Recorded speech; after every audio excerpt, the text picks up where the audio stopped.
이만갑에서만 모일 수 있는 전문가 집단. 김정은은 서구의 맛을 봤고 서구의 비즈니스 협상을 배운 겁니다. 북한은 처음부터 5G로 깔린다.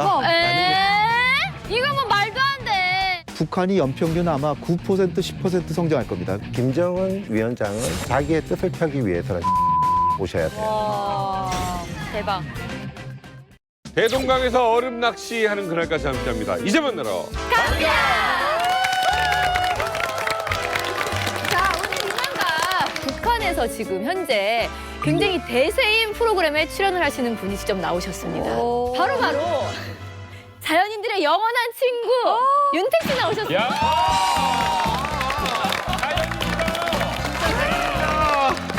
와, 진짜 최고. 저는 근데 우리 대한민국에서는 그럴 수도 있다 쳐요. 근데 북한에서는 전혀 이해가 안 가는 거예요.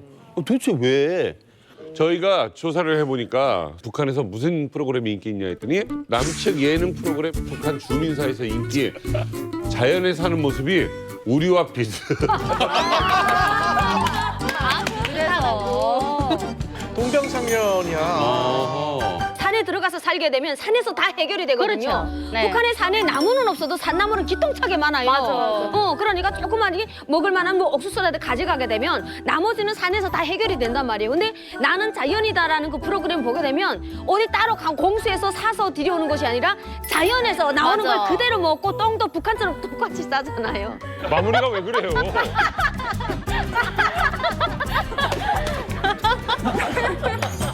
아니 그럼 실제로 그 자연에서 먹었던 음식 중에 가장 특이한 건 뭐예요? 가장 이건 잊을 수 없다 진짜. 아우, 눈 또 네네. 질끈 감게 하는데.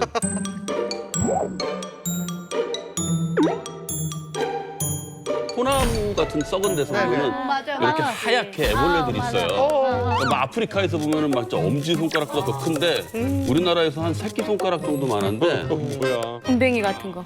거담백이라고 하던데. 그거 같은 거는 꿈틀꿈틀하는데 그걸 딱 잡아가지고 생으로 아니 설마. 요거를 한번 먹어봐 동생 하면서 근데 입이 안 벌어지는 거예요. 입이 안 벌어지는데 이걸 거부하면 좀 뭐하니까 찔릴 것 같아. 이걸 딱 혀에 놨어요. 근데 혀에서 그래서 그냥 삼키려고도 해보고 처음에는 그냥 이렇게 했어. 여기다 놓고 맛있네요 했더니 안 씹었잖아 그러는 거예요. 그래서 용기를 내서 따는데 그때 터지는 거야. 터지는 거야. 많이 나오지. 그래서 대박. 용기 내서 씹었는데 의외로 맛은 고소한 땅콩 맛이 나더라고요. 신기하다. 나 진짜 깜짝 놀랐어요. 아라 씨, 네? 벌레 먹어본 적 있어요? 저 많이 먹었어요. 실은 제가 어릴 때부터 막 이렇게 껍질이 엄청 단단한 그런 새까만 벌레도 이만한 그런 벌레도 되게 많이 잡았었거든요. 근데 그런 거 먹으면 풍뎅이 느낌이에요. 되게 맛있어요. 그냥 먹어도 맛있고 이제 구워서 먹으면 더 맛있고. 생으로 먹었다고 꼬챙이에다가 이렇게 딱 끼워가지고 이렇게 꼬치처럼. 그리고 하얀데 이제 나무에서 나온 그런 아까 말씀하셨던 애벌레 같은 네, 애벌레 그런 것도. 부대 아래 보면 누에고치 농장이 있어요. 누에고치. 네, 그러면 번데기. 누에 공정이 그니까 그 뽕잎. 하얀 거 이렇게 기어다니는 거 이렇게 쓱 걷어가지고 그냥 축 쪄져요. 소금물 같은 그런 데다 축 쪄져서 먹어도 맞고 꼬치로 있을 때는 그 꼬치 이렇게 딱 자르면 그 안에 이렇게 밤색 나는 이렇게 그 이제 나비 되려고 이렇게 딱 구부리고 있는 거. 그거 정말 맛있어요. 맞아, 나도 먹었어. 진짜 맛있어. 자연인한테 들었는데 그 누에고치가 남자한테 그렇게 좋대요. 그거 내가 잘못 먹었어. 윤택 씨를 위해서 혹시 이렇게 하면 좀 자연에서 살아가기 좋다 하는 거 뭐 현숙 씨 있을까요? 우선 저녁에 이제 혼자 이제 산 속에 있다 하면은 위에다가 이제 마른 장작 떼고 밑에다가는 이제 젖은 나무를 이제 놔요. 네? 젖은 나무요? 네, 젖은 나무. 그래야 그 새벽까지 그 온도가 그냥 보장됩니다. 네. 아, 젖은 나무가 네. 말라가면서 말르면서 이제 한다 불이 이거죠? 피게끔 연기가 절대로 나지 않고 네 그리고 그걸 싹 비껴치고 거기다가 이제 잠자리를 펴면은 아침 될 때까지 따스한 그 온기 그대로 보존입니다. 아. 그리고 산에 갈 때 이제 깊은 산 속에 가면 뱀 같은 게 나올 수 있잖아요. 그쵸, 그쵸. 근데 쑥대밭에는 네. 뱀이 안 온대요. 쑥이 그 냄새가 향이 아, 강해가지고. 그래서 산길을 갈 때 쑥을 있잖아요. 여러 대 빗자루처럼 해가지고 맞아, 갈 때 맞아. 그거를 막 휘저으며 가면 뱀이 그 냄새 맡고 도망을 간대요. 오늘 윤택 씨 여기 나오셔서 다양한 팁들 정말 많이 얻어가시는 것 같아요. 아, 그러게요. 저도 몰랐던 거 지금 배웠어요. 자, 2018년 벌써 마지막 달입니다. 금방 시간 지나요. 자, 매년 이맘때쯤 되면 이제 올해 어떤 일이 있었고 내년에는 어떤 일이 생길까 예측들을 이제 하기 시작을 하거든요. 저희가 또 준비했습니다. 2019년에 북에 일어날 일들. 대박. 예, 이름하여 2019 북한을 예언한다입니다. 오늘은 정말 독특한 방식으로 재미있게 누구도 상상하지 못한 다양한 분야의 전문가들 모시고 이야기해 보도록 하겠습니다. 네. 관상 전문가 김문정 선생님 모셨습니다. 안녕하세요.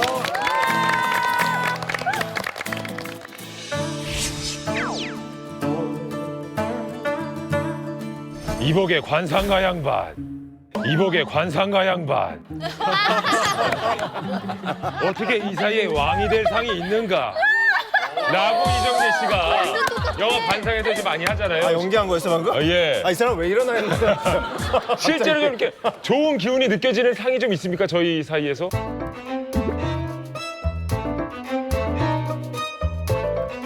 여기도 보셔도 돼요. 없나 봐. 없다고. 아니 여기 네. 청와대 행정관 하셨던 분 좋은 관상이 느껴져요.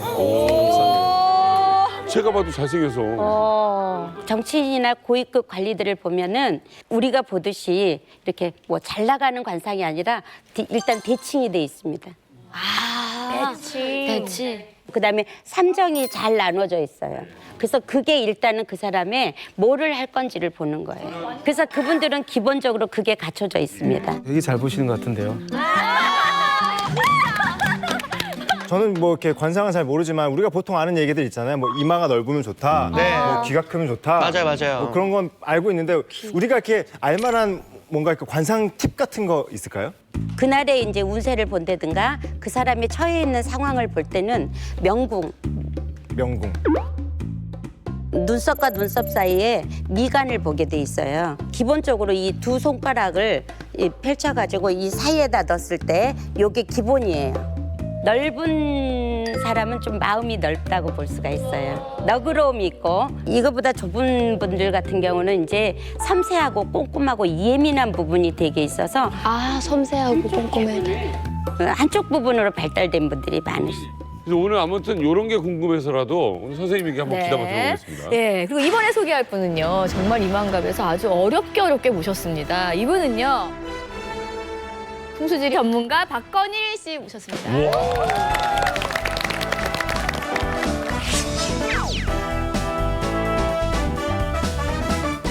저는 이제 뭐 한 20년 전에 건축을 시작했고요. 그 전부터 역학을 갖다가 공부를 했었습니다. 네. 그래서 풍수나 이런 것들이 제가 건축을 하면서 계속 접목을 해서 일을 했었고 처음에 제가 현장 소장으로 나갔을 때 네. 그때 한 장관님이 오셔서 그분을 만나서 이제 제가 그분 집을 설계를 하고 집을 짓는 과정에서 네. 다른 지인분들의 소개라든지 이런 걸로 해서 제가 그 뒤로 쭉 일을 해왔습니다. 풍수 그리고 건축. 건축은 굉장히 좀 과학적이고 수치를 가지고 얘기하는 분들인데 네네. 예, 근데 뭐 남양이 좋대더라 뭐 이 정도만 사실 우리는 알고 있지만 굉장히 좀 섬세한 게 많이 들어가 있는 거죠 거기에. 사실 풍수나 이런 사람들마다 가지고 있는 기운은 다 틀려요. 그 사람이 태어난 사주를 보면 그 사람의 이제 기운이 나오는 거거든요. 그러면 그걸 가지고 땅에다가 대입을 시켜서 어떤 사람은 남쪽이 좋은 사람이 있고 어떤 사람은 오히려 북쪽이 좋은 사람들이 있어요. 네, 맞아요.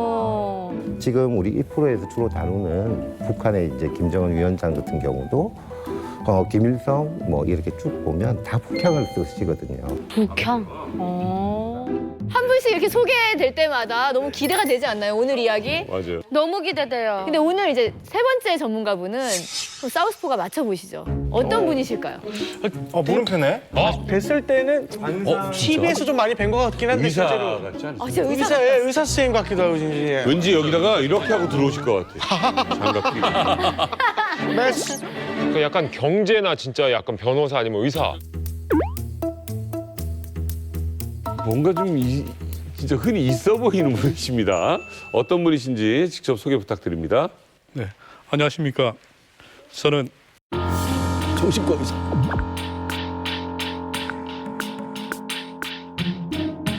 협상 전문가 박상규. 협상 전문가 박상규.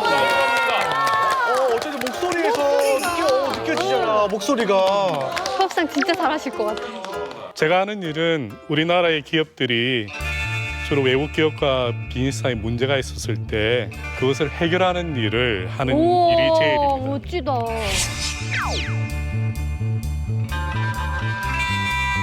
이분으로 말할 것 같으면요. 우리나라 최초 미국 대학에서 협상 분야로 강의를 하셨고 또 유럽 기업은요. 이분을 직접 만나려고 일부러 한국까지 직접 오신다고 합니다. 제가 너무너무 관심이 있어하는 분야이기도 한데 모든 갈등을 조율할 수 있는 분들이잖아요. 그렇죠. 예. 웬만한 사람들은 말로 해서는 이길 수 없겠어요. 아닙니다. 협상은 이기려고 하는 게 아닙니다. 협상은 이기려고 하는 게 아닙니다. 어머나, 멋지다. 협상의 목표는 양측 모두가 굉장히 해피하게 만드는 것이죠. 오, 명언이다, 야. 혹시 옛날에 자동차가 로봇으로 바뀌는 영화 기억나십니까? 네. 네네. 그 할리우드의 한 영화사 그 영화를 만들어서 우리나라에서 배급해서 하는 회사가 있습니다. 네. 계약서상에는 분명히 로얄티를 언제까지 지급하라 되어 있는데 그것이 좀 문제가 되어서 막대한 배상금을 요구받은 적이 있습니다. 그 배상금을 지급하지 않으면은 소송을 가겠다고 했는데 우리나라 기업들이 해외에서 국제 소송에서 이기기는 대단히 어렵습니다. 맞아요. 그렇지. 그때 제가 그것을 해결했던 기억이 납니다. 와 어마어마하신 분이네. 어유. 협상의 달인이시죠. 박상기 전문가님께서 김정은 대 트럼프 이 세기의 협상을 분석해 주실 텐데요. 북핵에 관한 또 엄청난 네. 예측까지 해주신다고 하니까 여러분 기대하셔도 좋을 것 같습니다. 네, 자 이번에 또 소개해드릴 분 이분도 대단한 분입니다. 네. 요즘 뭐 남북 관련한 이슈 중에 여러 가지가 있죠. 뭐 남북 병역주, 뭐 대북 사업은 이렇다. 통일이나 분위기가 되면 땅이 어떻게 좋아질 것이다. 여러 얘기가 많습니다. 자, 2019년에는 과연 경제가 어떻게 변화할지 궁금하죠. 그래서 이분을 모셨습니다. 경제 전문가 김광석 선생님 모셨습니다. 안녕하세요.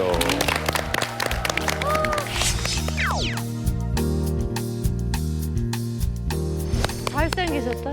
저는 뭐 국책 혹은 민간경제연구원에서 계속 경제를 분석하고 진단하고 또 전망하는 그런 분야로 계속 일을 해왔습니다. 와. 오늘 하는 이야기들 중에 우리가 2019년 경제를 먼저 얘기를 해본다면 네. 요즘 경제가 어떻습니까? 잘 안 좋아요. 물가도 오르고. 안 좋다 하지만 특히 수치적으로도 안 좋은 해가 2019년 경제인데요. 제가 장르를 슬픈 발라드라고 비유를 했었는데 와닿는다. 안 좋은 상황 속에는 그래도 희망적인 요인 하나가 바로 남북 경협입니다. 아 그래요. 때문에 제가 오늘 남북 경협을 통한 어떤 북한의 최첨단 미래 이런 것들을 좀 소개하면서 투자 관점에서 또 우리가 어떤 것들을 좀 유념할 수 있을지 그런 것들 좀 해안을 드려보도록 하겠습니다. 네. 조세호 씨와 김혜수 씨의 남북 관계도 잘 된다는 것을 김정은 위원장이 있을 집무실이 돈이 모이는 자리로 보거든요. 대박. 남북 간의 경제적인 협력이 강화된다는 건데 두 사람은 동상이몽이 아니라 동상동몽을 하고 있는 것입니다. 북한도 충분히 바로 5G로 넘어갈 수 있기 때문에 아마 혁명적인 변화도 가능할 거로 저는 봅니다. 북한이 연평균 아마 9% 10% 성장할 겁니다. 오늘 이만갑이 정말 예능답게 재미있는 부분에 있어서도 그리고 또 전문적인 분야에 있어서도 두 마리 토끼 다 잡도록 노력을 한번 해보겠습니다. 자, 2019년에 과연 어떤 일들이 대한민국, 북한, 미국까지 일어날지 예측해보죠. 올해 2019년은 돌다리도 두들겨보고 가야 되는 아주 신중한 해인 것 같아요. 그래서 2019년에는 귀신 같은 일들이 좀 많이 생길 것 같아요. 그 귀신 같다는 얘기는 뭐냐면 갑자기 좋았다가 갑자기 사라지기도 하고 이런 일들이 엎었다 뒤집어졌다 있는데 이제 그 역사라는 거는 또 돌고 도는 건데 과거 거를 찾아보면 1959년도가 기해년이었어요. 2019년하고 똑같은 60년 전에 전쟁을 하고 나서 먹을 것도 없고 힘든 상황에 사람들은 많이 있고 이런데 그 해에 풍년이 들었다고 해요. 오. 그럼 내년에도 예상을 해봐야 되나? 그런데 풍년이 들어서 사람들이 아우 너무너무 좋다. 이제 잘 먹고 평화롭게 지낼 수 있겠구나. 이제 그렇게 예측을 하고 추석을 이제 맞이하려고 저녁에 이제 추석을 지냈는데 갑자기 사라오 태풍이 불어가지고 그 농사라든지 결실이라든지 이런 걸 하루아침에 확 다 쓸어가 버렸다는 태풍사라는 그때였구나. 추석날 하루아침에 그걸 다 잃어버린 거예요. 세상에. 그런데다가 또 저녁이 되니까 아무 일도 없다는 듯이 밝은 보름달이 휘영청 떠가지고 기해년을 해석을 해보면 황당함을 겪는 해가 내년이 아닐까. 조심해야 된다는 거죠. 조심도 많이 해야 돼요. 네, 2019년 남북한의 미래가 궁금한데 이만갑에서만 모일 수 있는 이 어벤져스 우리 전문가 집단에게 질문 하나씩 던지도록 하겠습니다. 자, 주제를 좀 공개를 할 텐데 우리 윤택 씨가 그 항아리 속에서 족자 하나를 딱 뽑아주시면 그거에 대한 이야기를 해보겠습니다. 와 재밌다.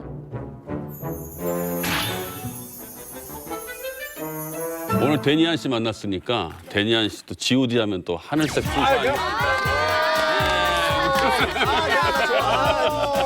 하늘색 풍선. 자, 제가 뽑은 내용은요. 네. 자, 2019년 남북미 운명 김혜수와 조세호의 궁합에 달렸다. 에? 뭐야? 이게 왜? 이게 무슨 말이에요? 이 두 명 때문에? 왜 궁합을 갑자기? 누구 맘대로? 아니 뭐야? 동 떨어져 있는데? 남북미 관계에 되게 중요한 역할을 한다고? 이게 무슨 말인지 모르겠어요. 이게 혹시 관상에 있어서 얼굴 형태를 얘기하는 거 아닙니까 혹시? 너무 그럴 수도 있겠다. 그렇네. 아니 근데 선생님 그 옆에 연인 그 표는 뭐예요? 아, 여기는 사람의 얼굴형을 도형에 대입을 해서 본 것입니다. 꼭 이렇다가 아니라 요런 형이다. 그래서 이마가 넓고 턱이 좁은 형을 여러분들이 쉽게 이해하기 위해서 유재석 연예인 얼굴에 대입을 했고요. 그렇고 여기는 턱은 넓고 이마가 좀 좁은 형을 화형으로서 강호동형에 넣었어요. 와 묘하게 삼각형이네 진짜로. 그러면 이제 광대뼈가 조금 튀어나오고 이런 형을 토형이라고 해요. 고두심 선생님을 여기 예를 들어놨고요. 예쁘시다. 네, 그다음에 거의 얼굴형이 변화가 없는 사각형이 원래 인간의 기본형이에요. 이런 형은 초년이나 중년이나 말년이나 크게 차이가 없이 잘 나갈 수가 있어서 밀고 나갈 수 있는 힘이 있어요. 우리 같으면 지금 정윤아 씨가 저 형에 들어가는 거죠? 네. 어머 좋겠다. 그러면서 이제 한 번 자기가 끝까지 밀고 나가면 밀고 나가서 한 분야를 보기 때문에 또 어떻게 보면 이런 분들이 크게 성공을 할 수가 있죠. 나 성공한대. 그리고 이제 이렇게 동글동글한 얼굴형을 수형이라고 하는데 물을 나타내기도 하기 때문에 물은 부드러운 것 같고 유연한 것 같긴 하지만 자기가 가겠다고 하면 막아놔도 틈만 있으면 가는 맞아요. 그 저력이 있는 분이다. 아유 프로그램 막 그만두느냐 하느냐 가지고 저한테 상의를 해요. 그래서 한 시간을 내가 상의를 해줬어. 그럼 빠지는 게 좋다고. 결국은 저는 그냥 한번 해보면 안 될까요? 왜 상담해? 왜 물어봐? 그러니까. 똑같네, 맞네요. 그래서 이런 분들은 싸움을 제일 싫어하기 때문에 다 들어요. 맞아. 다 듣고 똑같다, 진짜, 소세요. 맞다고 맞장구도 쳐주고 맞아요. 이렇게 하는데 결국은 자기 고집대로 가는 그런 형이다 이렇게 볼 수가 있습니다. 그러면서 이제 또 이런 분들이 여성적이에요. 되게 여성적이고 자상함을 또 가지고 있어서 사람들이 누구나 좋아할 수가 있죠. 근데 선생님 지금 중요한 건 그거잖아요. 남북미 정상들의 얼굴형이 과연 저기에 대입하면 어디에 좀 속하게 되는지. 그래서 이제 김정은 위원장이 조세호형에 해당할 수가 있고요. 그다음에 트럼프 대통령하고 문재인 대통령께서는 여기 금형. 금형. 김혜수에 해당할 수가 있어요. 그러니까 그냥 쭉 잘 된다 이거지. 네. 트럼프 대통령하고 문재인 대통령이 또 거기서 약간 이제 갈라져 나올 수가 있는 게 그 물상으로 보면 문재인 대통령께서는 소상이에요. 소상. 음매하는 소.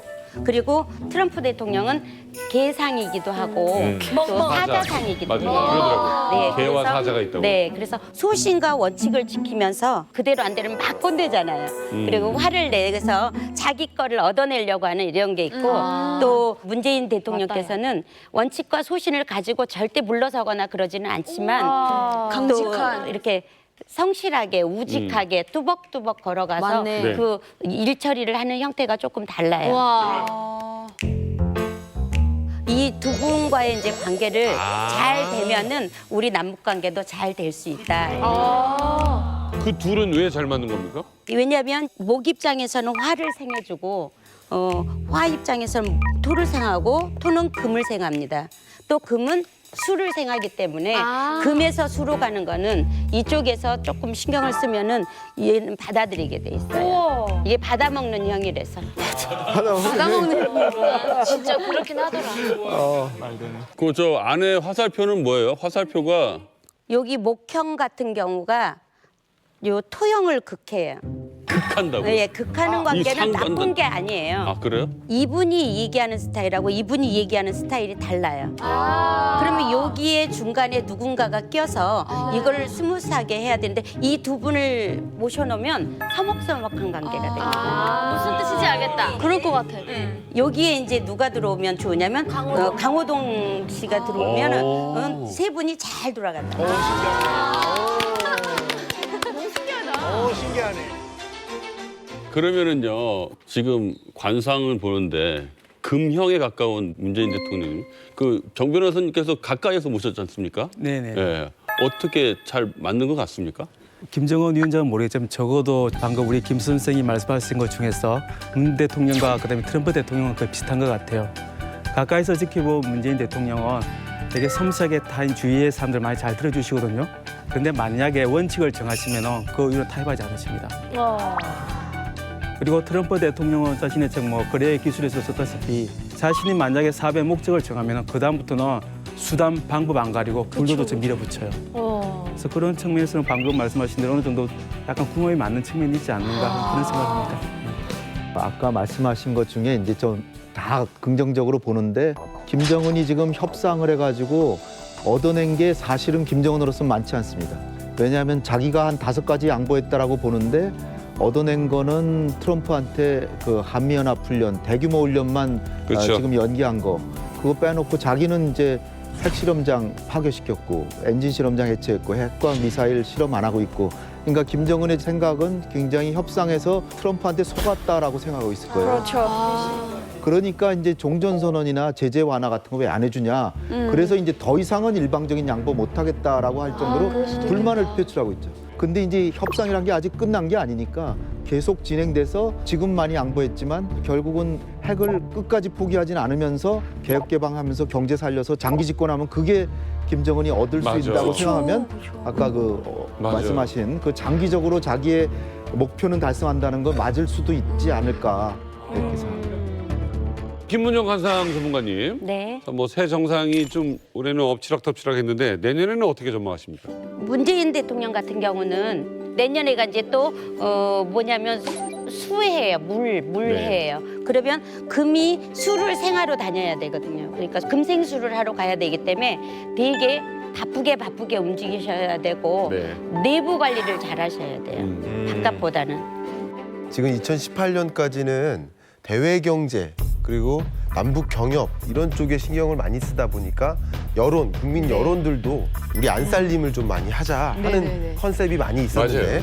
실제로 2019년의 경제 정책 중에 중요한 것 한 가지가 안 살림을 안 살리다 보니까 기업들이 다 밖으로 나가는 거예요. 기업들이 다 나갔어요. 왜냐하면 최저임금 인상되고 임금 인상되고 고용 조건이 너무 좋아지니까 기업 입장에서 기업 경영하기가 너무 힘들어요.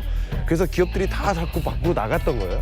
그래서 지금 문재인 정권에서 2019년 경제 정책으로 한 가지 가지고 온 것이 유턴 기업 지원 정책입니다. 유턴 기업. 다시 외국에 나갔던 기업들이 정리하고 혹은 부분 정리하고 한국으로 돌아올 경우에 시설 지원 그리고 자금 지원, 세금 지원 이런 지원을 적극적으로 해서 안 살리면 살겠다. 근데 이제 지금까지는 중소기업들만 대상이 됐었는데 네. 대기업들도 이 유턴 기업 지원 정책의 대상이 되는 방향으로 네. 안 살림을 살리는 방향으로 정책이 가고 있거든요. 그러니까 그런 것들도 좀 많이 경제 정책 관점에서도 좀 일맥상통하는 것들이 있어서 좀 많이 계속 놀랍습니다. 예. 네, 2019년 북한을 예언한다. 다음 어떤 예측일지 김일중 씨. 제가요. 예, 제가 또 하나 뽑아보도록 하겠습니다. 와, 무슨 색깔을 좋아하시나요? 저는 그럼 제 얼굴 색과 비슷하게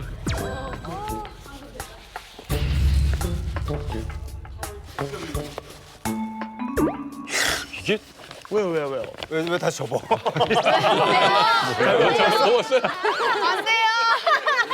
자 이게 지금 어려운 얘기인 것 같은데요. 자 제가 고른 질문은 이겁니다. 대동강변 바라보는 북한 중앙당 청사 김정은이 땡땡되는 자리다. 우와. 오. 무슨 날인 거야? 풍수지리에 대한 얘기죠. 중앙당 청사라고 하면 지난 9월 평양 정상회담에서 우리 문재인 대통령께서 방명록을 남기신 곳이 바로 그곳입니다.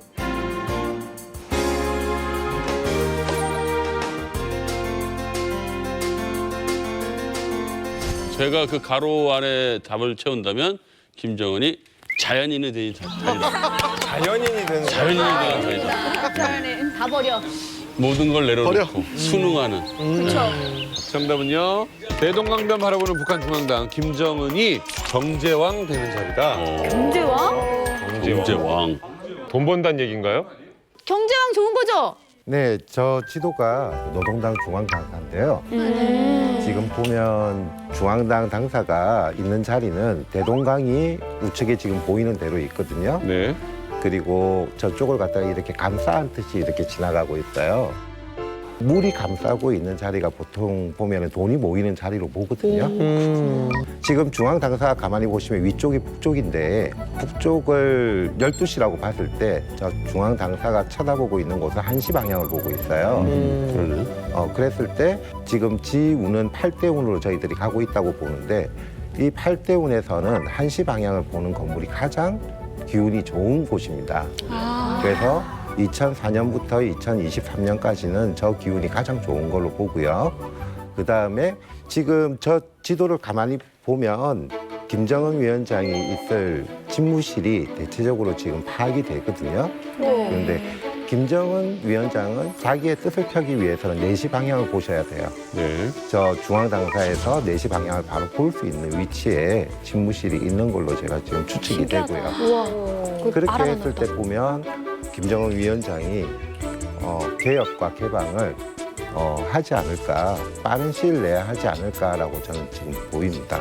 그래서 2019년에는 김정은 위원장의 다주 자체도 지금까지는 자기 자리를 지키기 위한 정책을 많이 썼다면 아마 2019년을 계기로 해서 경제 쪽으로 많이 신경을 쓰는 시기가 될 건 보이거든요.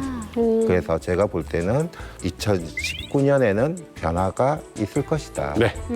그리고 2023년 이전에 아무래도 경제적으로 많은 발전을 가지고 갈 것 같다라고 보입니다. 아 근데 당장 내년을 내다보시는 거잖아요, 그죠? 2019년에 네네. 이렇게 좀 문을 연다. 그렇게 빨리 올까요? 그 일이 가능할까요? 그러니까요. 걸어 잠근 세월이 꽤 긴데 그래도. 그러니까. 그거는 지금 보면 김정은이 집권을 하고 난 다음부터 지금까지는 개인적인 운 자체가 거의 권력지향적이었어요. 그래서 내가 권력을 찾기 위해서는 어떠한 행동도 하겠다, 불사하겠다라는 것들이 보였고요. 네. 그러한 과정에서 여러 가지 일들, 피도 나는 그런 일들이 많이 있었을 것이고 사실 내년이 지나면서부터는 거의 돈에 관심을 가져요. 경제에 관한 관심을 가지기 때문에 내년이 아마 권력을 잡기 위한 마지막이 아닐까. 그래서 지금부터 좀 압박적인 분위기가 조금은 많이 풀릴 거다라고 보이는 거죠. 자, 홍일욱 선생님, 이 경제 개방 관련된 게 참 궁금합니다. 이게 시기가 언제가 될 것이냐? 네. 김정은은 어쨌든 잘 사는 나라 만들겠다는 결심은 분명한 것 같은데요. 그런데 이거 아마 조건부라고 저는 생각이 되는데 만약에 잘 살아지더라도 핵을 포기하고 군사안보적으로 미국한테 나라가 망하면 그거 뭐 아무 소용이 없다. 따라서 미국이 체제 보장을 확실히 해준다면 핵도 포기할 수 있다. 이런 생각인데 그러니까 조금 트럼프 대통령이 약간 김정은에게 너 잘한다. 너 잘하니까 내 상 하나 줄게 하는 심정으로 뭐 자그마한 거라도 주면서 비핵화를 몰고 나가면 할 수 있다고 생각합니다. 근데 지금 상황은 트럼프 대통령이 미국 내에서 또 소수로 또 이렇게 몰려 있는 상황이기 때문에 트럼프 대통령이 속으로는 조금 양보해 주면서 비핵화를 시키고 싶은데 자기 자율제약 여지가 거기까지 안 되는 거예요.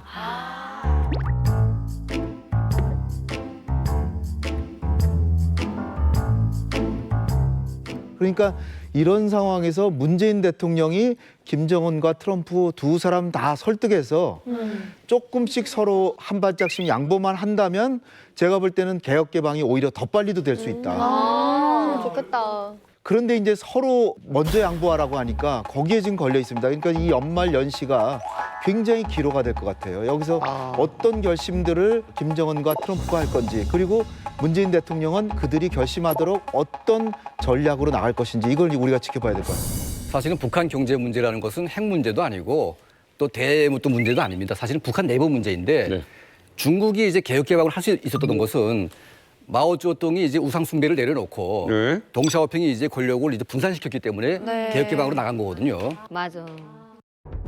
중국 베이징 시내에 위치한 징시 호텔. 지난 1978년 덩샤오핑은 이곳에서 역사적인 개혁 개방 노선을 채택했습니다.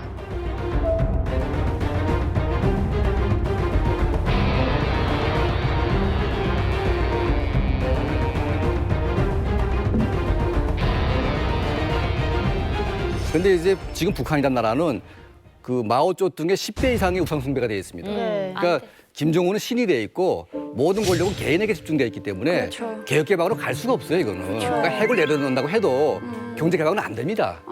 다만 김정은 정권이 개혁 개방으로 간다는 것은 수령 우상 숭배 체제가 내려지고 권력이 중국식으로 분산되면 그러니까 동샤오핑식의 또 정치 개혁이 된 다음에 이제 경제 개방이 되는 것이지 아무런 우상 숭배가 내려지지도 않고 절대 권력이 살아있는데 거기에 무슨 체제가 붕괴되는 개방을 하겠습니까? 왜냐면 하루아침에 모든 걸 다 밝혀야 되는데. 그렇죠. 그러니까 지금 이제 어떤 기업이 투자하잖아요. 그러면 이제 국가안전보위성이 개입을 하는데 이 국가안전보위성에 의해서 북한 노동자와 남한 기업인들이 대화를 못합니다, 이게. 그렇죠. 중국이 초기 개혁 개방할 때 정경 분리를 확실하게 했습니다. 그래서 거기에 심천에 투자한 기업들은 전부 다 중국 안전부가 개입을 안 했습니다. 완전하게 자유를 누린 거죠. 핵 문제보다는 수령 절대주의가 어떻게 변화되는가가 중요한 것이지. 그렇죠. 자꾸 뭐 핵만 없어지게 되면 북한이 개방한다고 얘기하는데 그건 저는 아니라고 봅니다. 진짜 맞는 것 같아. 최근에 이제 북미 관계가 어떻게 이제 나아갈지에 대해서 제가 사실은 여러분들 좀 만나서 이야기를 들어봤는데요. 여기에 대해서 상당히 좀 상반된 견해가 있는 것 같아요. 진보 정권에서 이제 전 통일부 장관 하신 분들 이야기를 들어보면은 실제로 김정일 위원장을 만나보면은 경제 개방이나 경제 발전 의지는 강하다는 그런 이야기도 있었고요.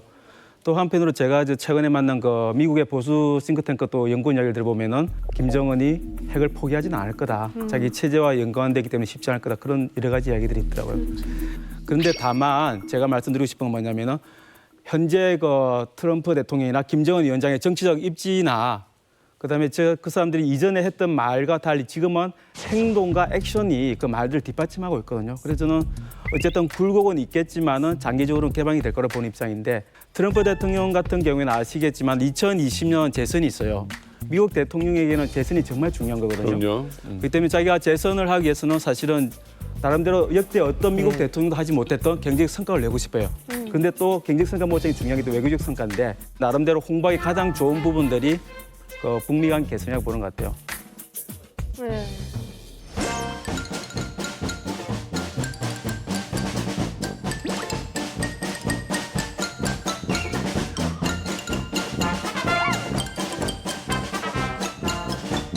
제가 저 큰 그림으로 좀 말씀드려 볼게요. 우리가 지금 북한의 경제 규모의 43배입니다.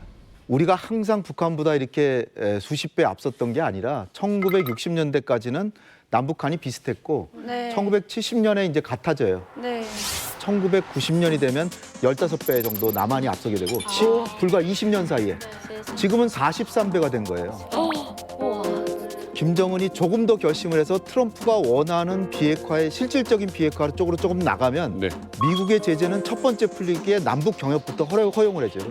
개성공단 시작되고 금강산 관광되고 그다음에 물밀듯이 중국의 1대1로 사업이 지금 중앙아시아를 거쳐서 유럽 쪽으로 뻗치고 있는데 한반도로 그냥 삽시간에 내려올 거고요. 러시아는 지금 110억 달러가 되는 채무를 다 탕감해주고 10분의 1은 북한에 재투자하는 돈으로 남겨놨어요. 주머니 넣고 있어요. 그래서 첫 단추가 김정은이 비핵화를 해서 트럼프의 마음에 들었다 하면 그 다음부터는 정말로 100m 달리기 하는 것처럼 빠른 속도로 북한이 연평균 아마 9% 10% 성장할 겁니다. 그렇게 되면 우리나라는 지금 3% 이내 성장인데 북한의 성장 속도가 우리의 3배 이상으로 빨라지죠. 그러면 그러는 가운데 평화 통일이 되는 게 통일 비용도 제일 줄이는 것이다. 이렇게 봅니다. 대박.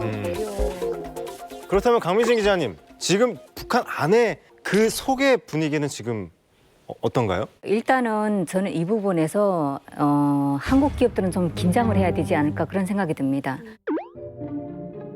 이제 국제 기업들이 짧게는 10년, 길게는 20년 동안을 북한에 집중적으로 투자할 것으로 미리 다 지금 계획을 하고 있는 것으로 저는 알고 있거든요. 스위스 와인 회사가 북한 무역 회사하고 협력을 해서 무역을 하려고 한다고 합니다. 우와. 그러니까 이제 북한 전역을 평양을 중심으로 해서 원산, 해산, 함흥 뭐 이렇게 지역으로 넓혀 나가면서 그런 협력을 하려고 하고 있고 지금은 북한 쪽이 더 적극적이라는 거죠. 뭔가 희망이 보인다.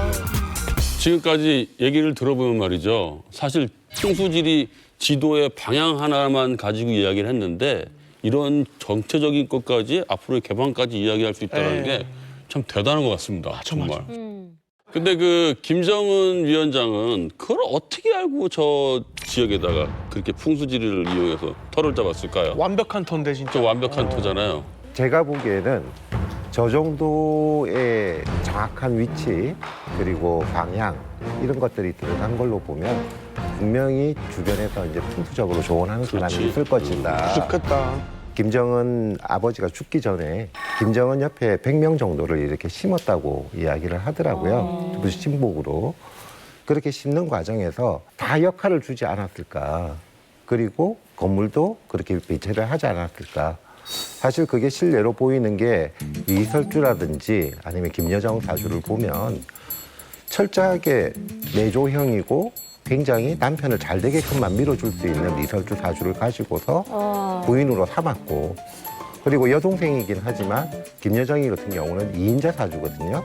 그래서 자기는 옆에 돌아다니면서 오빠를 갖다가 보좌할 수 있는 그러한 사주가 된 사람을 옆으로 딱 배치를 했더라는 거죠. 그랬을 때 제가 보기에는 북한에서도 아마 풍수도 보는 거고 그리고 이런 사주도 봐가면서 이렇게 해서 서로 배합을 해놓은 게 아닌가 그렇게 지금 생각됩니다. 부대에서도 집 공급 배급해 주잖아요. 예. 그러면 이렇게 대대장내 집 있고 참모장내 집이 있단 말이에요. 예. 그러면 대대장 동지 집은 남양으로 해놨습니다. 이렇게 해요. 밑에서 시키지도 않았는데 정치지도부터 나가고 다 해놔요. 그 참모장으로 우리 아버지가 딱 갔을 때도 참모장 동지 집은 언덕 위에 햇빛이 남양으로 드는 집에다 딱 해놨습니다. 했던 것도 저 기억나요. 그 풍수지리는 확실하게 봐요, 북한도. 그러니까 이제 김일성 시대까지만 해도 그런 게 좀 약간 덜했는데 김정일로 후계구 들어가면서 불안정하잖아요, 체제가. 왜냐하면 이제 사회주의 체제에서는 이제 그게 세습이 안 되는 걸 억지로 했기 때문에 이 불안정한 것을 메꾸기 위해서 뭐 여러 가지 이제 수단을 동원하는 겁니다. 그래서 이제 김일성 시대 때는 별장이 몇 개 없었는데 아버지 김정일 때로 오면서 이제 38개로 별장이 늘어납니다. 참 많이도 지었구나. 황해도부터 저 함경북도 백두산까지 계절별로 별장이 쭉 있어요. 근데 별장을 지을 때마다 누가 봐도 이 명당짜리입니다. 그리고 그렇지. 아무데나 짓지 않겠죠. 아무데나 안 짓죠. 그러니까 이제 북한의 가장 좋은 명당 자리는 전부 다 김씨 왕조가 다 가지고 있어요. 그러니까 뭐 모든 지역에. 진짜. 근데 왜 인민들은 못 보게 하면서 또 자기들은 보내요, 또. 네, 일단은 북한 주민들이 통상적으로 마음이 불안한 시기부터 그럼. 90년대 중반 시기부터 이제 뭐 관상을 본다거나 이제 무속을 보러 다니거나 이렇게 하고 이제 풍수지리를 보면서 집도 막 개소를 하고 이런 걸 하고 있거든요. 2000년 초반에 저희 고향 마을에 9살짜리 여자아이가 이제 뭐 관상도 보고 뭐 이런 게 있었어요. 근데 보안소에 막 잡혀가고 했었는데 9살짜리가. 그게 이제 뭐 보안소에 한 서너 번 이렇게 잡혀가다 보니까 지역에도 소문이 났는데 정말 신통방통 잘 맞췄거든요. 네. 그런데 10살 되던 9월인가 10월인가 이럴 때 중앙당에서 사람이 3명이 내려왔어요. 그래서 애를 진짜 까만 벤츠에 이제 모셔가지고 매왕산 특각에 가서 40일을 있다가 왔거든요. 어머. 근데 올 때 천연색 뭐 테레비랑 뭐 각종 이제 식품 선물도 많이 가지고 왔고요. 일단 국가에서는 통제를 하고 있지만 최근에는 거의 이제 다 보고 있지 않을까 싶습니다. 예, 그렇다면 사실 우리가 더 궁금한 건 우리의 주변의 생활 풍수잖아요. 아, 그럼. 예, 그래서 생활 풍수 팁을 좀 알려주시면 안 될까요? 예, 먼저 일반적인 네. 그 가구 배치나 이런 것들을 지금 좀 설명드리려고 하는데요. 오, 지금 이런 거 좋아. 중요해. 이게 보통 한국에서 거의 대부분의 사람들이 이런 배치로서 안방을 구성을 하고 있어요. 그래서 문을 들어가게 되면 장롱을 놓고 그다음에 침대가 이쪽 안쪽에 뭐 그다음에 화장대, 서랍장 뭐 이것들이 이렇게 있는데 윤택 씨 한번 맞춰 보실래요? 뭐가 잘못됐을까? 안 좋은 거 어떤 걸까? 근데 다 저렇지 않아? 가구가 오래됐나요? 나 같으면 문 열자마자 침대 보이는 건 좀 싫을 것 같아요. 나도 문 뒤에다 침대 놓을 것 같아. 서랍장 위에 채. 이 구조에서 보면 사실 가장 좋은 자리는 장롱이 있는 자리거든요. 그래서 침대가 사실은 장롱하고 자리를 바꾸는 게 맞는데 와, 우리 집. 사실은 이 장롱이 워낙 크기 때문에 네. 옮기기가 좀 힘드세요, 대부분의 사람들이. 그래서 일반적으로 저희들이 볼 때 문하고 일직선이 되는 부분, 쭉 들어오는 부분과 창문이 열리는 부분에서 일직선이 되는 부분은 사람이 누워서 자면 안 되는 자리예요. 대박. 풍수라는 글자 자체가 바람 풍자를 쓰거든요. 네. 근데 풍이라고 하는 걸 장풍득수라고 해서 바람을 잠재운다라는 뜻이에요. 그래서 바람이 들어오는 길들은 다 나쁜 기운이 들어온다라고 보시면 되고요. 그렇구나. 보통 창문 옆에 이렇게 침대 놓고 그러는 선생님, 거예요. 바람 맞고 자라고. 저는 사실 지금 제 방 구조랑 되게 비슷한데 그래요? 장롱이 이렇게 문 열고 들어가면 장롱이 저쪽에 있고 예. 근데 저는 침대가 창문 바로 그냥 가운데 있거든요, 이렇게. 이렇게 있으면 창문을 이쪽으로 만약에 연다면 이쪽을 피하셔야죠. 창문은 거의 안 여는. 여기서 안 여시면 관계는 없어요. 아, 그래요? 막아 놓으시면. 만약에 집이 통유리예요, 그러면요? 열리는 부분이 어느 부분이 있을 거예요. 다 열리는 부분은 아닐 거고. 그렇지. 그리고 실질적으로 우리가 보면 이렇게 유리가 많다라고 하는 거는 내 사생활이 보장이 안 된다라고 보셔야 돼요. 그래서 풍수 같은 경우는 사람이 가장 편안하게 생활할 수 있는 걸 가장 우선적으로 하거든요. 그리고 두 번째로 여기서 누워서 잘 때 문을 통해서든 어딜 통해서든 화로가 보이면 안 돼요. 화로가 뭐냐 그러면 요즘은 가스레인지, 보일러 이런 것들이 화로라고 보거든요. 그래서 그 화로가 보이면 그 불의 기운을 내가 받아서 사실은 옛날로 보면 화재가 난다라는 그런 것도 되고 구설수가 많이 생길 수도 있는 그런 부분들이 좀 있습니다. 그리고 자는 자리가 가장 중요하거든요. 그렇지. 잘 때는 사람이 모두 무방비 상태로 변해버려요. 그래서 어느 쪽에서 들어오는 기운도 다 받아들인다는 거죠. 좋은 기운도 받고 나쁜 기운도 받고. 그랬을 때 내가 편안한 기운을 계속 받는 방향에서 주무셔야 되는 거고요. 그래서 가장 이상적인 건 어떻게 바뀌어야 될까요? 그래서 제가 다시 가져왔는데요. 저렇게. 제가 생각하는 가장 좋은 거는 장롱을 과감하게 없애시는 거예요. 저 붙박인데. 그러게. 없앨 수가 없어요. 붙박이는 붙어 있어요. 없는 거지. 매워. 드레스룸을 만들 수 있는 구조라면 집이 드레스룸을 하나 두시고 아예 그냥 빼버리시는 게 가장 좋다라는 거죠. 그리고 아무 곳에서도 살을 받지 않는 곳에다가 지금 침대를 두시고요. 그래서 침대는 대체적으로 이쪽, 그러니까 문하고 반대 방향으로 오시는 게 가장 좋다라고 보이고요.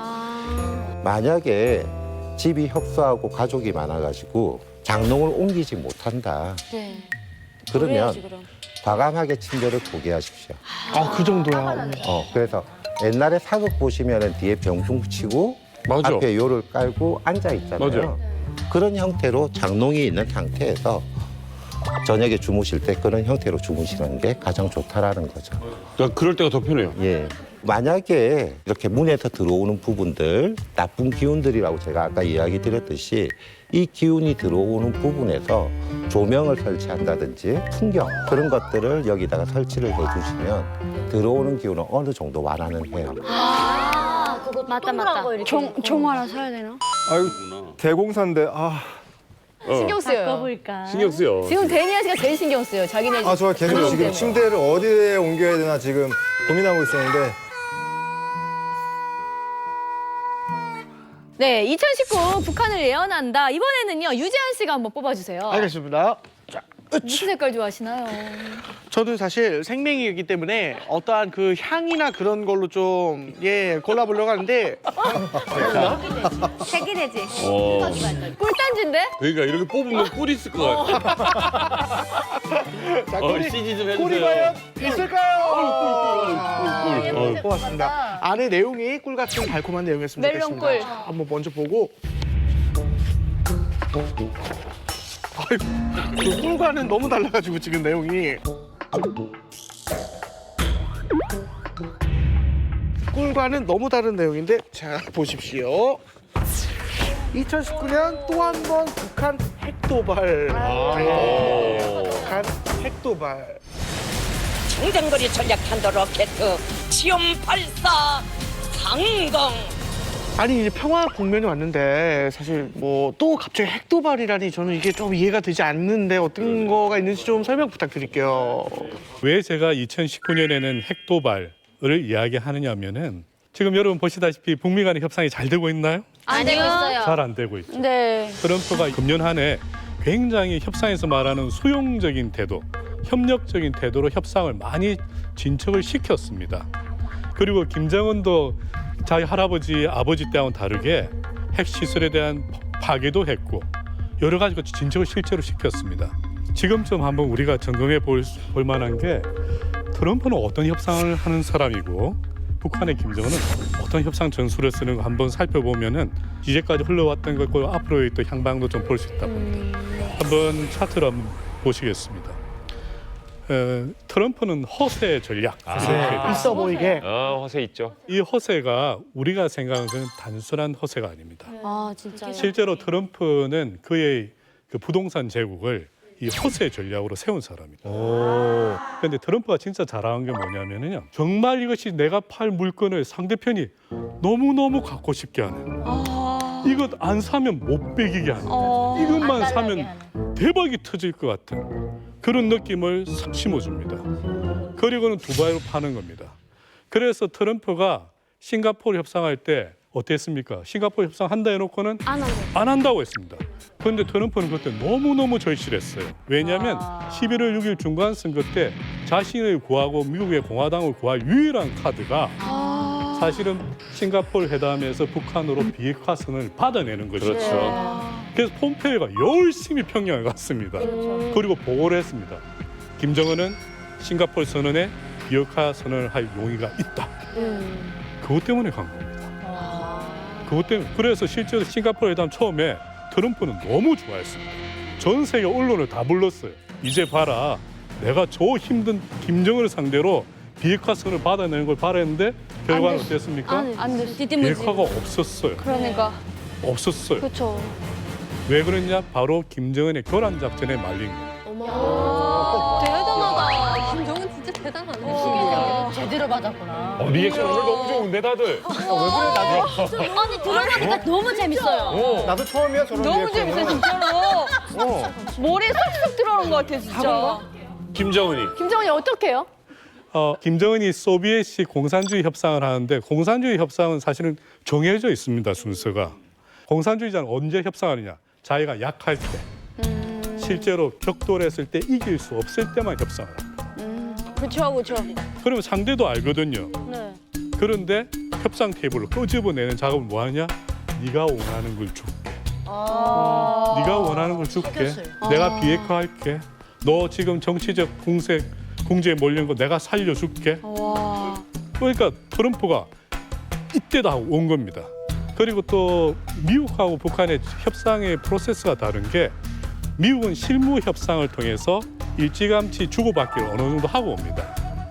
그러니까 김정은이가 싱가포르에 온다고 했을 때는 이전에 트럼프가 줄 수 있는 선물을 일부 준 겁니다.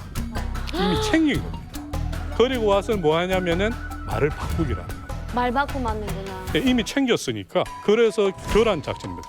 그리고 나서는 상대편을 딱 끌어들이고 나서는 내가 비핵화 선언을 하려니까 내가 평양에 있을 때 생각을 해봤는데 그것까지는 좀 모자라고 종전선언 하자.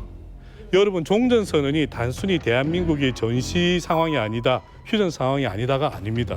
종전선언은 미국이 북한을 외교적으로 인정해 주는 겁니다. 그렇죠. 그렇다면 그동안에 있었던 무력 압박이라든가 경제적 외교적 압박을 한순간에 해제할 수 있는 게 종전선언. 이게 불씨가 되는 겁니다. 그걸 요구를 한 겁니다. 그럼 비핵화 하나 놓고 두 개, 세 개를 요구하는 거예요? 그런데 그걸 받아들일 수가 없어요. 트럼프가 결정을 하려면요. 의회 승인을 받아야 됩니다. 그렇기 때문에 이것이 쉽지 않았죠. 그래서 트럼프는 허세 전략 써서 북한을 압박하고 싱가포르에서 비핵화 선언을 당기려고 들어왔는데 그것이 김정은의 교란 작전에 말려서 비핵화는 한마디도 없어지고 종전선언이란 덤탱이만 쏘고 돌아갔더니 이것을 더 이상 묵시하지 못했다는 게 미국 조야입니다. 지금 당장 민주당에서 그러지 않습니까? 김정은 만나지 말아라는 거 아닙니까? 그리고 확실하게 비핵화를 하지 않으면은 협상 테이블에 나가지 말라는 거예요. 그렇죠. 트럼프가 나오고 싶어도 못 나오는 형국입니다. 되게 안타까운 상황이네요. 네. 그리고 미국 세계 최강국의 트럼프 대통령과 북한의 김정은이 대등한 관계를 협상하게 됐다는 건 무엇 때문일까요? 핵 때문입니다. 그런데 지금 힘의 균형이 좀 떨어졌어요. 협상이라는 것이 사실은 어린아이 가위바위보와 상당히 비슷합니다. 상대가 가위를 낼 것 같으면은 주먹을 내야 되고 주먹을 낼 것 같으면 볼을 내는 겁니다. 이 협상도 사실은 비슷합니다. 그래서 상대편이 나를 약화시키면은 그 약화된 협상력을 복원하기 위해서 상대편이 가장 두려워하는 이슈를 다시 올립니다. 그럼 핵이네. 네, 그게 도발입니다.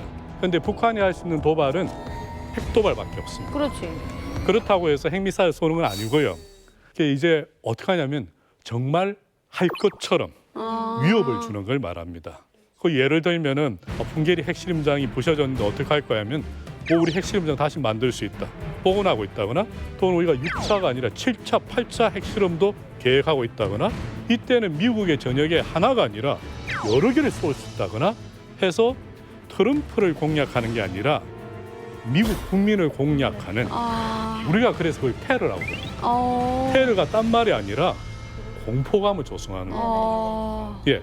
그런데 이게 핵미사일, 핵도발 이슈를 다시 거는 것이 김정은한테 그렇게 나쁜 것이냐, 트럼프에게 나쁜 것이냐, 트럼프에게 나쁘지 않은 것이 협상 전문가로 제가 보는 관점입니다. 왜요? 왜냐하면 궁금하죠? 네. 돈 내고 들으세요. 아, 협상이군요. 여기서 협상이구나. 그러니까 오히려 우리가 언뜻 보기에는 북한이 핵도발을 하면은 저것이 북미 협상을 깨는 것이다. 네. 라고 보는데 협상 역학적으로는 반대로 이루어집니다. 왜냐하면 북미 협상을 그래도 잘 진행했던 사람이 누굽니까? 트럼프입니다. 네.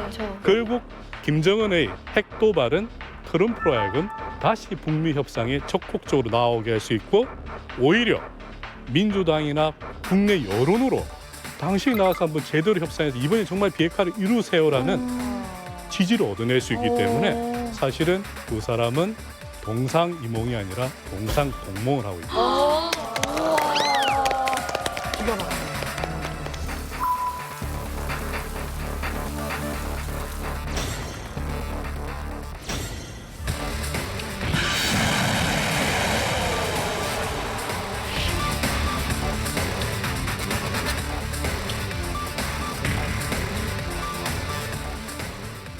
이게 근데 어쨌든 그냥 북미 간의 회담이라든지 이런 외교 문제는 전 세계가 실은 주목하고 있잖아요.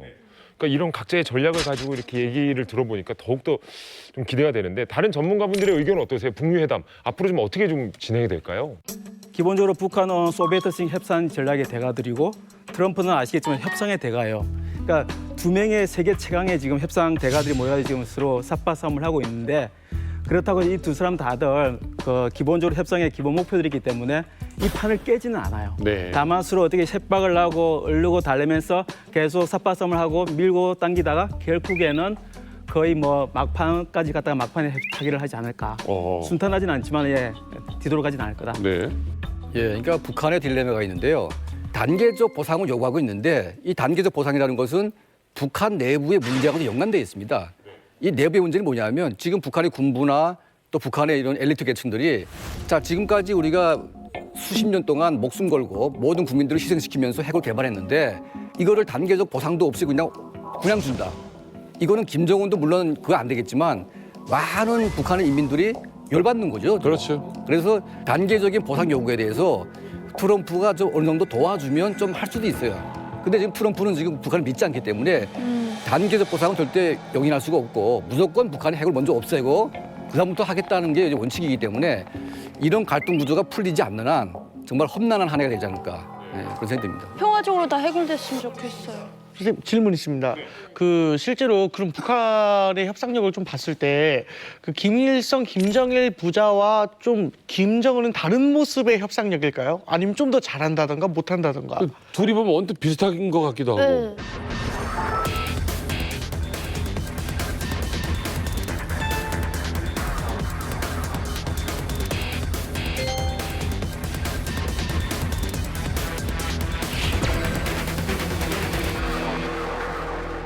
비슷한 건 맞습니다. 다른 건 맞습니다. 두 분 다 맞습니다. 김정은은 퓨전입니다. 그래요. 믹스됐구나 완전히. 김일성은 실제로 모스크바 가서 협상 훈련을 받았습니다. 훈련 받았네. 고택동, 등소평, 주얼레 전부 다 소련에 가서 협상 교육을 받았습니다. 네네네네 배웠어요. 왜 제가 퓨전이라고 하냐면은 김정일이 김일성에게서 북한을 물려받기 위해서 다른 아들들은 전부 다 모스크바나 동독이나 유학을 갔는데요. 김정일은 스스로 유학 안 간다고 했습니다. 네네네네 저희 그리고 배웠어요. 김일성 대학에 딱 자리 잡고 앉아서 네. 김일성 주체 사상을 수립해 놓습니다. 이야. 그리고 통치 기반을 만들어서 그것을 그대로 봤습니다. 네, 우리 학교 때도 이렇게 배웠어요. 그래서 김정일 때까지는 전통적인 소비에트식 외교 협상을 하는 겁니다. 그런데 김정은이 어디서 공부했습니까? 스위스. 스위스에서 딱 골방에 박혀가지고 있었을까요? 아닙니다. 여러 개의 여권을 가지고 유럽 전역을 여행했을 건 당연하고요. 전 세계 어디 갔는지 우리가 알 수가 없습니다. 네. 김정은이 영어를 못하는 영어가 아닙니다. 아이 잘하죠. 김정은이 트럼프하고 같이 걸었죠? 네. 통역이 없었어요. 김정은은 서구의 맛을 봤고 서구의 사고방식을 가지고 있고 서구의 비즈니스 협상을 배운 겁니다. 그래서 퓨전입니다. 그래서 김정은은 김일성과 김정은과 다르게 우리가 협상의 어떤 성공 가능성을 보는 이유가 공산주의 이데올로기가 목표가 아니라 비즈니스적 성공이 목표가 그의 마음에 있기 때문에 트럼프도 비즈니스 협상이기 때문에 두 사람이 합을 맞출 가능성이 대단히 높다. 자, 이번에는요. 이 협상이 국가 간에만 필요한 게 아니죠. 네. 우리 일상에도 많이 필요하다고. 그럼요, 많이 필요하죠. 그렇죠. 이만갑 식구들을 위해서 협상 전문가분께서 직접 이분들의 고민을 좀 해결해 주시는 시간을 마련했습니다. 우선 고민 키워드 먼저 볼게요. 명수는 못 말려. 명수는 못 말려는 누구의 고민인지 알 것 같아요. 저입니다. 네네, 저예요. 누가 저는- 봐도 유재현 씨. 저는 제 애완견도 명수고 제가 모시는 분도 명수고 야 의미가 있네요. 저는 모든 사람들이 다 제 소중한 것들이 다 명수이긴 한데 뭐랄까 좀 많은 고충들이 있어요 아무래도. 그래서 제가 아무래도 좀 고민인 거는 저의 상사님이거든요. 뭔가 협상을 할 때 좀 많이 결렬되는 게 많아요. 그래서 이런 것들을 좀 여쭤보고 상사와의 협상. 상사와의 협상. 어찌하면 좋을까? 네. 저도 직장 생활을 오래 했는데요. 그렇군요. 상사는 협상의 대상이 아니에요. 진짜요? 국종의 대상인가요? 그럼 어떻게 해요? 어떻게 해야 될까요?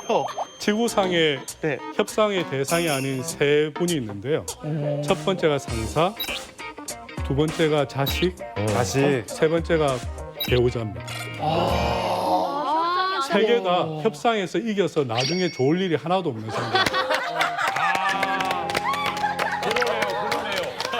그러네.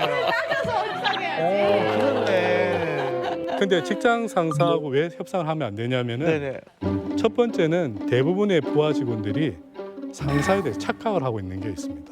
첫 번째, 내가 일을 잘하고 있다. 상사는 나 없으면 안 된다. 맞아. 네네. 착각이. 새겨들어요. 새겨들어. 나 없이 못 살 텐데.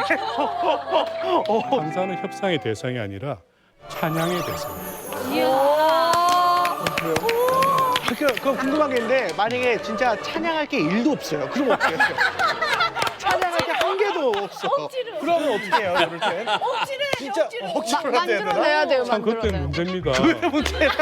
좋을 게 없는데 뭘 좋다고 합니까? 그럼 어떡해요? 최소한 험담이라도 하지 말아요. 아니, 강아지 이름을 명수로 줬는데 이미 다 했지 뭐.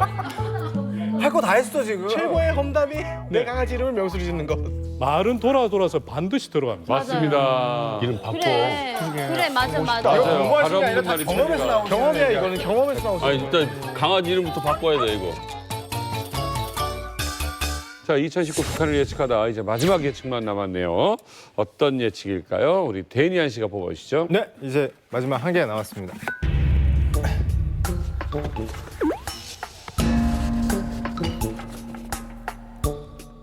이건 좀 지금까지 약간 뭔가 좀 경제 얘기고 좀 뭔가 약간 진지해서 약간 100분 토론 느낌 아까 맞아요. 좀 되게 있었는데. 그랬는데 요 주제는 야 이거 좋다. 요 주제는 괜찮은 것 같아요. 왜? 어떤 거길래?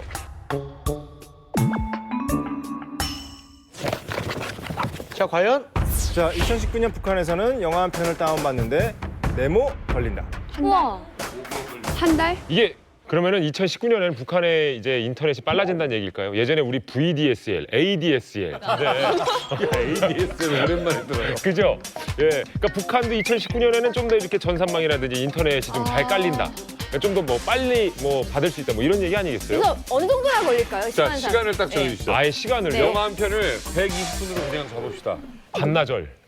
반나절. 90분짜리 뭐 이러잖아요, 영화 보통. 외국 촬영 갔다가 너무 심심해서 아 이거 뭐 영화 한 편 좀 뭐 다운 받아야겠다 하고 받았는데 정말 이게 눈금이 안 올라가더라고요. 그래서 이거 언제 되지 하고 그날 하루 일정을 다 보내고 집에 왔는데도 다운이 안 돼 있었어요. 뭐야 세상에. 제일 답답해. 네, 근데 진짜 오래다. 그 나라 거기는 인터넷이 일단 깔려 있는 곳이잖아요. 근데 북한에서 만약 인터넷이 이렇게 탁 되면은 이거보다는 좀 더 걸리지 않을까. 데니 씨는 영화 나가본 적 있어요?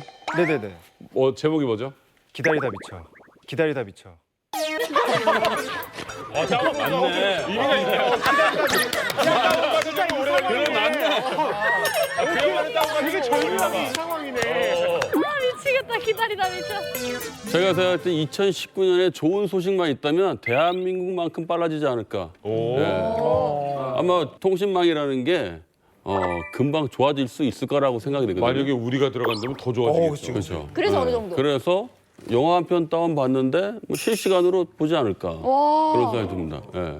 오히려 약간 시간의 관점보다 이 걸린다를 다른 걸로 생각을 해봤는데 영화 한 편 다운받는데 잘 걸린다. 이거 검색대에 걸리는 거예요. 너 다운받았지? 너 한국 영화 다운받았지? 너 외국 영화 받았지? 다 보안 검색대에 다 올라가는 거야 이게. 잘 걸린다 진짜. 한속에 잘 걸린다. 한속에 잘 걸린다. 귀여워. 자, 정답 확인합니다. 2019년 북한에서는 영화 한 편을 다운받는데 1초 걸린다. 우리나라에서는 이렇게 광고 안 이거 한다. 말도 안 돼. 어떻게 1초 걸릴 수가 있어요? 이거 예고편 아니에요? 예고편. 김광석 선생님, 이거는 좀 너무 과한 거 아닌가 싶은데. 그러니까요. 진짜 뻥튀기 너무 하셨네. 말씀드려보겠습니다. 네네.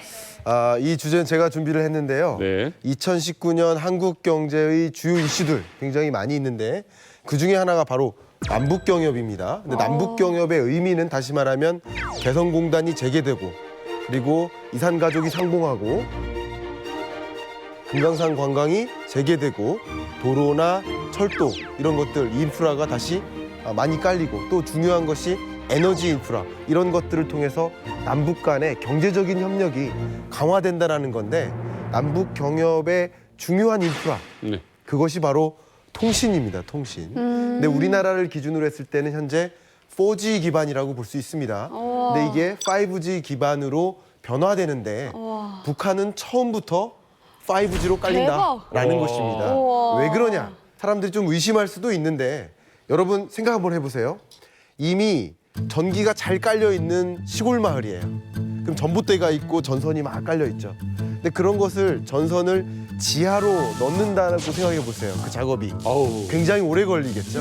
또 다른 예를 들어보면 이미 왕복 3차로가 되어 있는 도시가 있습니다. 근데 이걸 8차선으로 바꾼다고 생각해 보세요. 굉장히 어려운 일이죠. 어렵죠. 근데 이런 것들이 아예 아무것도 없는 동네에 처음부터 8차선을 깔면 그냥 쉽게 깔리는 거예요. 맞아. 계획 도시가 되는 거죠. 그렇죠. 처음부터 아무것도 없는 지역에 최첨단의 기술이 도입되기 때문에 그런 현상이 있는 건데 이미 주요 신흥국들에서 그런 것들이 다 발견되고 있습니다. 결국은 남북 경협이 이루어지는데 5G 기반이 깔린다라고 하는데 그런 것을 작용하는 궁극적인 이야기가 우리나라의 5G 최강자 3사가 다 있죠. 그럼요. 역시 결국은 이 5G가 세계의 표준으로 이 통신 시장을 리딩해 나갈 거기 때문에 우리나라 입장에서는 상당히 기대되는 종목 중에 하나라고 볼 수 있습니다. 그래서 이제 지금 4G와 5G를 잠깐 비교해 보면 그 다운로드하는 속도, 인터넷으로 다운로드하는 속도가 얼마나 차이가 날까요? 몇 배 차이가 날까요? 50회. 50배. 영화 한 편이라고 치면 영화 한 편이라고 보면 보통 한 70배 정도 얘기를 합니다. 그러니까 지금 여러분들께서 다운로드 받는 어떤 컨텐츠의 다운로드 속도보다 70배가 빨라진다는 거예요. 그럼 이건 엄청난 거네요. 이건 혁신이네, 혁신. 대북 제재가 만약에 풀린다면 이 전제하에서 일단 이야기를 하는 게 저는 맞다고 보고요. 그렇죠. 예를 들면 저 사회주의 국가들 중국이나 베트남도 개혁 개방 초기에 항상 당시 개방 당시에 최신의 기술을 도입하기 때문에 중국을 예로 들면 중국도 처음에 PC를 거치지 않고 바로 모바일 세대로 넘어갔거든요. 그래서 대다수의 홈쇼핑을 PC가 아니라 모바일로 결제를 해요. 그다음에 그 결제도 대다수가 뭐 카드나 또 PC로 하는 게 아니라 그냥 모바일로 결제를 하지 않습니까? 네네. 그래서 이처럼 계획 개방만 된다면 북한도 충분히 그 중간 단계를 생략하고 바로 5G로 넘어갈 수 있기 때문에 아마 혁명적인 변화도 가능할 거로 저는 봅니다. 와, 진짜 대단하다. 그러면. 네. 그러면 북한도 팔로미 되는 거예요. 맞습니다. 근데 이제 지금 5G 말씀을 드렸으니까 그러면 5G가 보급이 되면 어떤 사회 변화가 있을까? 이게 궁금한 건데 결국은 데이터의 교환 속도가 굉장히 빨라진다라는 거죠.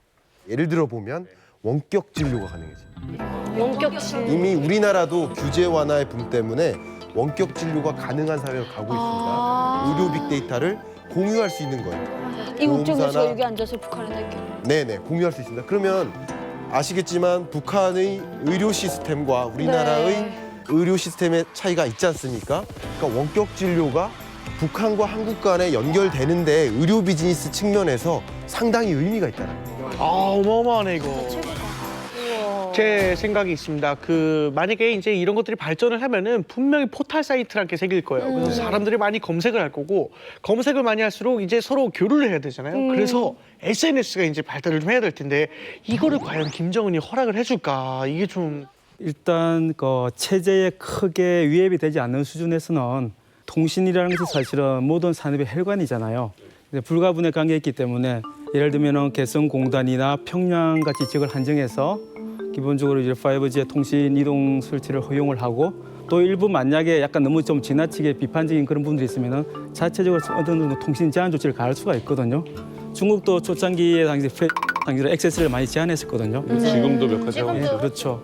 어쨌든 북한으로서는 외국인 투자자들을 유치를 해야 되는데 외국 기업들이 북한에서 비즈니스를 하려면은 정말 중요한 게 빠른 인터넷 처리 속도거든요. 맞아요. 그래서 뭐 불가피하게 제한된 부분에서 아마 허용을 하지 않을까 그렇게 예측을 합니다. 당장 현재 논의되고 있는 것이 2032년에 남북 올림픽 공동 개최를 논의하고 있습니다. 근데 이미 평창 올림픽 때 우리가 5G를 선보였고요. 네. 남북 정상회담 때도 실시간으로 5G 기반으로 우리가 스트리밍 서비스를 제공했거든요. 그런 것처럼 2032년 남북 공동 올림픽 개최에서는 당연히 5G를 선보일 것이고요. 재밌다. 네, 5G를 선보이는 과정에서 SNS나 뭐 그밖에 여러 가지를 김정은 위원장에서 반대하지 않을까 하는 우려도 있지만 최소의 비용으로 최대 효과를 낸다는 측면에서 당연히 적극적으로 수용해 나가는 방향으로 일어날 것이다. 너무 개방 아니야? 네. 진짜 너무 개방 아니냐 이거. 너무 개방 아니야? 이 많은 얘기가 앞에 말씀 네. 주셨던 것처럼 비핵화 액션이 전제됐을 확실하게 때 이야기지만 그렇지. 전제됐을 때의 이야기입니다. 근데 지금 가장 우려하는 것은 체제의 붕괴입니다. 맞아요. 체제의 붕괴는 가난할 때 있는 일이에요. 네. 굶주릴 때 체제 네, 붕괴가 네. 있을 수 있는 거예요. 그렇죠. 근데 결국은 가난하지 않고 따뜻한 체제로 만들므로써 체제를 더 공고히 하는데 이런 신규 비즈니스, 신산업들이 필요하다라고 김정은 위원장도 적극적으로 추진하고 인정하고 갈 거라고 생각을 합니다. 아니 사실 개방에 막 5G에 저는 사실 제가 지금 혼돈이 되는데 우리 이만관 식구들은 어때요? 이게 지금 북한이 인터넷 강국이 된다. 이게 지금 믿기시나요? 네, 저는 가능하다고 생각을 합니다. 현재 이제 이게 작년 이야기인데요. 김책공대 전자통신 학부가 있는데요. 그 전자통신 학부에서 세계 기술을 이제 참고 서적으로 써야 되는데 인터넷을 개방해 준다는 거예요. 그러니까 대학 담당 보이지원하고 대학 학장하고 또 담임 교수의 입회하에서 인터넷을 뭐 10시부터 1시까지 3시간을 개방해 놓고 그 시간에 자유롭게 그래서 인터넷 검색을 할 수 있고 또 최근에 북한이 어떤 걸 하고 있냐면 한국의 스마트폰이라고 하는 북한에서는 타치폰이라고 하죠. 그 타치폰이 일반화가 되어 있어요.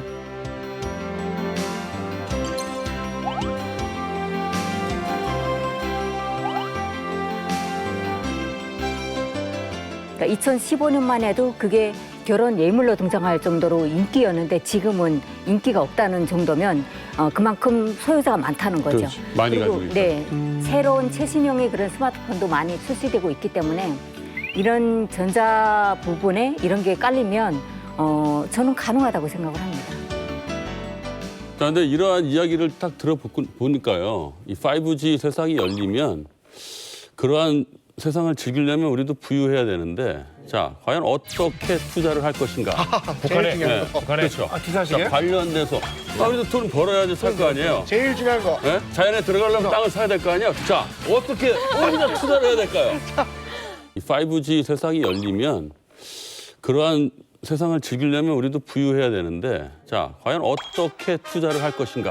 북한에 네, 북한에 그렇죠. 투자하시게요? 자, 관련돼서 우리도 돈 벌어야지 살 거 아니에요. 제일 중요한 거. 네? 자연에 들어가려면 땅을 사야 될 거 아니에요. 자 어떻게 어디다 투자를 해야 될까요? 제가 경제에 관해서 강연을 하고 뭐 이렇게 하다 보면 꼭 결론적으로 나오는 질문이 그러면 나 뭘 사야 되나요? 주식을 사야 되나요? 뭐 부동산을 사야 되나요? 뭐 이런 질문 하시는데 당연히 통신주가 강세를 이룰 것은 확실해 보입니다. 그러겠죠. 네, 첫 번째가 확실해 보이니까 통신이니까. 이제 주식 투자에 좀 유의할 필요가 있는데 다만 지금 계속 이야기 나온 것처럼 이 남북 경협의 주제는요 기대인데 불신과 기대예요. 불신과 기대. 근데 이 불신이 없어져야 되는 건데 네. 그게 비핵화 액션인 거죠. 그러니까 그런 것이 없어진다면 상당한 기대가 있는데 근데 불신이 여전히 존재하기 때문에 네. 이게 주식으로 얘기하면 등락률이 굉장히 심한 종목인 겁니다. 올라갈 때는 많이 오르고 떨어질 때는 많이 떨어지는 종목인 거예요. 네. 그러니까 수익성도 높지만 위험도 높은 그런 종목입니다. 근데 여기서 제가 방송이니까 꼭 말씀드리고 싶은 것은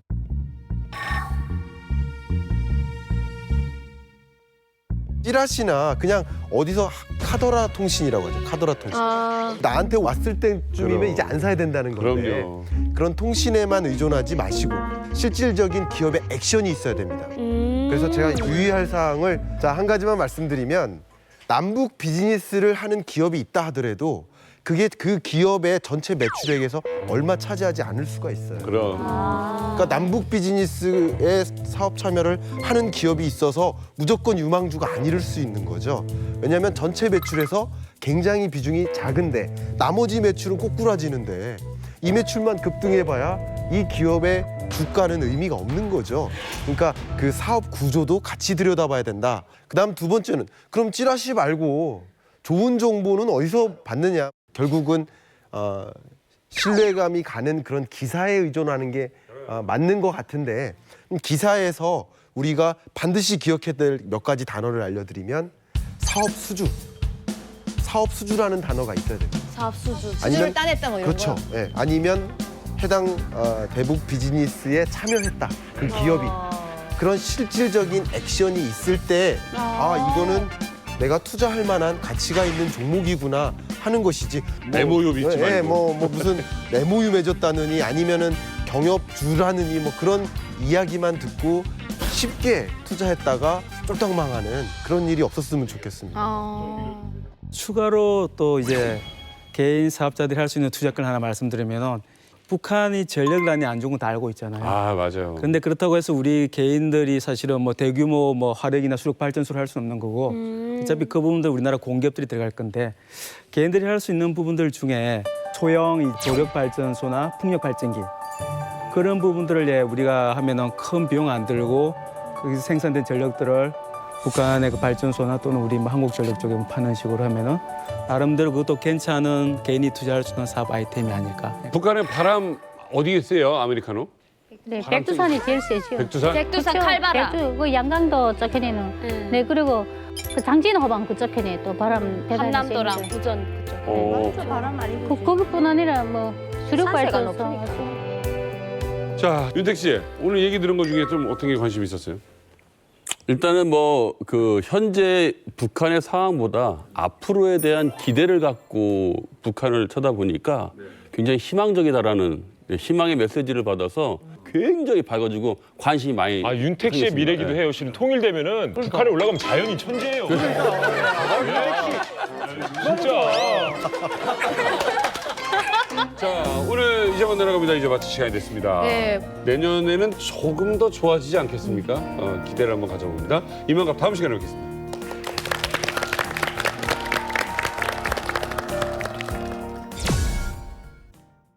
실제 남남북녀 커플들이 총출동했습니다. 저희는 15살 차이 나는 연상연하 커플입니다. 대박! 말도 안 돼. 15 친구분들도 다 거기서 그 나이예요. 내가 결혼을 빨리 했다면 이게 내 딸뻘인데. 예. 노래하는 모습을 보고 첫눈에 홀딱 반해서 만 6개월 만에 결혼했어요. 그리운 집사람이 벗어놓은 양말 주워서 빨래통에 맨날 넣어야 되고. 아, 또 이렇게 사시는구나. 저는 귀신 잡는 해병대 출신 27살 최수영입니다. 남자친구는 어떤 사람이에요? 좀 자랑 좀 하신다면. 저 남자친구는요 귀신 때려잡는 해병대 출신이고요. 저한테 정말 잘해주고 자상하고. 여기 계신 최수영 씨의 여자친구 이 자리로 나와주십시오.